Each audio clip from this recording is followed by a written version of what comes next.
Bài đánh giá về chiếc Kia Sorento 2021 vừa mới được chúng tôi đăng tải tối ngày hôm qua, nhưng thực ra nó được ghi hình cách đấy 3 tuần, và như thế thì thông tin đầu tiên của Recap 17 sẽ biến cho video tối qua trở thành lạc hậu. Chiếc Kia Sorento 2021 chính thức được giảm giá tới 100 triệu đồng và đưa mức giá khởi điểm về 999 triệu. Thực ra thì cách đây khoảng một vài tuần chúng ta cũng đã đề cập tới việc chiếc Sorento được giảm giá khá sâu, tuy nhiên đó là mức giảm giá không chính thức từ các đại lý, còn bây giờ là giảm giá công khai từ nhà phân phối. Và đây là một động thái đưa chiếc Sorento trở thành chiếc xe đàn em của mẫu xe gần như là giống hệt chiếc Hyundai Santa Fe. Đây là một viễn cảnh mà tôi cho rằng chúng ta không khó để nhìn thấy, và trong video tối qua tôi cũng đã nói khá nhiều tới việc nhà phân phối đã để mẫu xe này bị bỏ rơi trong 6 đến 7 năm. Mức giá của nó chỉ loanh quanh khoảng 900 triệu, 800 triệu, nên ngay lập tức mà nâng thế hệ và đưa nó trở về với mức giá của Santa Fe là một điều mà người ta sẽ khá khó chấp nhận. Và bên cạnh đó chúng ta cũng phải nhắc tới việc thói quen tiêu dùng cho đám đông ở Việt Nam khiến cho chiếc Santa Fe rất dễ có cơ hội dẫm đạp lên chính người anh em cùng nhà, chiếc Sorento 2021.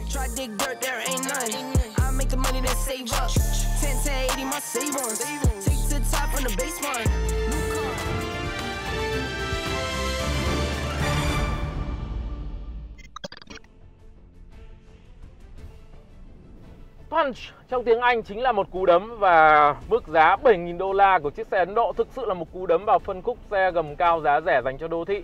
Và nhà sản xuất Tata thì cũng không quên mang tới một cái ngoại hình rất thời trang, có vẻ như chúng ta sẽ nhìn thấy phong cách của mẫu xe Trung Quốc ở đâu đây. Các bạn sẽ thấy phong cách đèn chiếu sáng ban ngày đặt trên cao, đèn chiếu sáng chính đặt dưới thấp với hai phần tách biệt khá giống Hyundai Kona. Và chúng ta cũng sẽ không quên được những cái hình ảnh rất là tân thời theo kiểu mui bay này, rồi đường vát mui vuông vức giống với phong cách của Mini Cooper hay là Suzuki Swift. Dù có chiều dài chỉ là hơn 3,8 m nhưng chiếc Tata Punch thực ra là một chiếc xe to lớn hơn mẫu xe đối thủ trực tiếp là chiếc Hyundai Casper. Đồng thời nhà sản xuất Ấn Độ cũng không quên nhấn mạnh vào việc đây là một mẫu xe có khả năng địa hình tương đối, với góc tới góc thoát đều khá lớn và khoảng sáng gầm xe 190 mm. Xe rất nhỏ hướng tới môi trường đô thị, thế nên nội thất cũng đơn giản và máy nhỏ xinh thôi, 1.2 84 mã lực.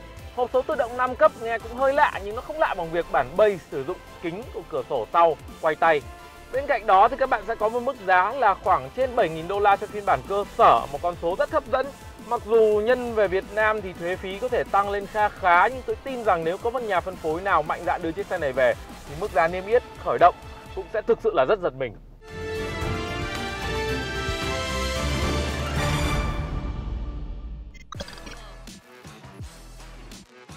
Đây mà là Mazda thì đội ngũ thiết kế ăn đù chỉ trích rồi, mà rất may đó ở Range Rover.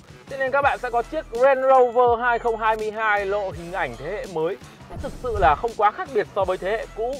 Và tất nhiên Range Rover mà họ có những hình ảnh này từ rất lâu rồi, nhưng đó chỉ là tôi nói đùa thôi. Thực ra các bạn sẽ thấy đây là giá trị của một thương hiệu đẳng cấp và một cái vẻ chiều sâu trí tuệ của thiết kế. Nó là một sự đơn giản được lặp đi lặp lại qua rất nhiều năm nhưng vẫn được chấp nhận. Tất nhiên nó không phải là một sự may mắn rồi. Ở đây các bạn sẽ nhận ra chiếc Range Rover 2022 sẽ đi theo đúng trend gần đây, đó là thiết kế về mặt tổng thể thì nó ngày càng tinh giản hơn.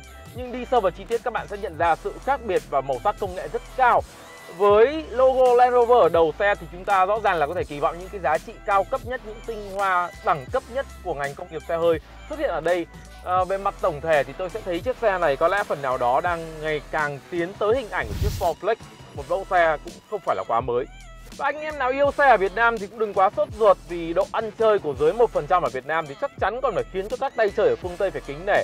Tôi tin chắc rằng chiếc Range Rover 2022 sẽ sớm xuất hiện ở Việt Nam sau một khoảng thời gian rất ngắn khi xuất hiện ở thị trường quốc tế.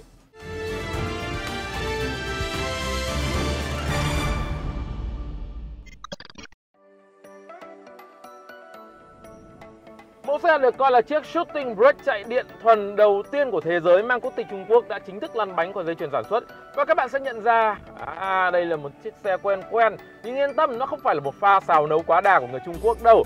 Zeekr 001, thương hiệu Zeekr là một sub-brand chuyên để sản xuất các mẫu xe chạy điện thuộc Geely, và đây là tập đoàn sở hữu Volvo Lynk & Co. Thế nên các bạn sẽ thấy hình ảnh của chiếc Lynk & Co 01 xuất hiện ở đây. Ngoài ra thì các bạn cũng có thể dễ dàng nhận thấy hình bóng của chiếc Porsche Panamera Sport Turismo ở đây. Về chiếc Zeekr 001, đây là mẫu xe sở hữu hai động cơ điện 536 mã lực đạt được 100 km/h sau 3,8 giây. Về năng lực sạc thì thua kém chiếc VinFast VF E34 rất xa. từ 10 đến 80% mất tận 30 phút cơ. Tuy vậy thì nó lại đi được tới tận 712 km với một lần sạc.